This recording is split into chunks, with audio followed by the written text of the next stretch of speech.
Сәлем достар, 10-да 10 есепті қарастырайық. Бізде x-тің қандай мәнінде функцияның мәні осы сандарға тең болады. Демек, бізде f(x)тің орнына сандарды қоямыз. Функцияның өз мәнін жазып алайық.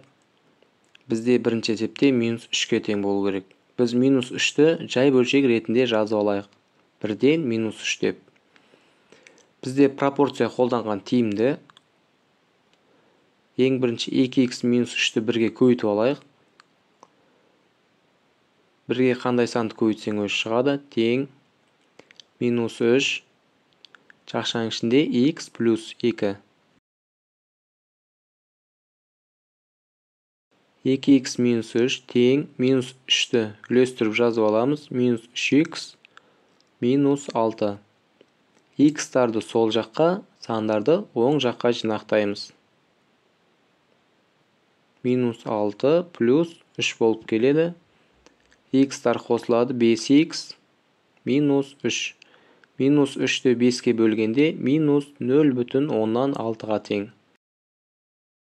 Ары қарай екінші есепте бізде -1,5-ке тең болу керек. Біз -1,5-ті бұрыс бөлшек ретінде жазып алсақ, 10-нан -15 деп аламыз. Бізді пропорция бірінші 10-ға көйткен тиімді. Сонда 10-ды 2x-ға көйтсем 20x -30 шығады. -15-ті үлестіріп көйтсек -15x -30 шығады. x-тарды сол жаққа жинақтайық. -15x сол жаққа келсе плюс 15x болады. -30 плюс 30. 35x тең 0-ге. Сонда x-іміз 0-ге тең болады. Ары қарай үшінші есепте бізде 0-ге тең.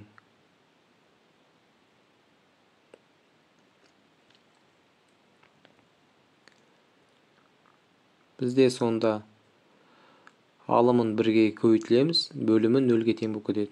2x -3 тең 0.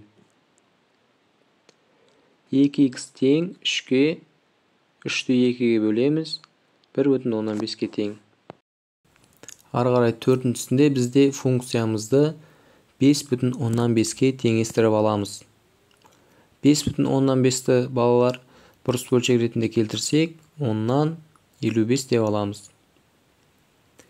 Бізде 55-ті бірінші көйткен тиімді. 55x 2-ге 55-ті көйтсем плюс 110 шығады. Енді 10-ды көйтейік. 20x -30. x-тарды сол жаққа, сандарды оң жаққа жинақтап алайық. -20x болып келеді. -30, 110-ымыз -110 болып келеді. Алсақ 35x тең -140 болады. 140-ты 35-ке бөлсек -4 болады жауабы. Бесіншісінде бізде бүтін сан 7-ге теңестіреміз. Функциямыз өзін жазып алайық. 7-ні 1-ден 7 деп алайық. Пропорцияға келтіріп. Бірінші 7-ге көйткен тиімді. 7x плюс 14 тең. Қандай да санды 1-ге көйтсең өзі шығады.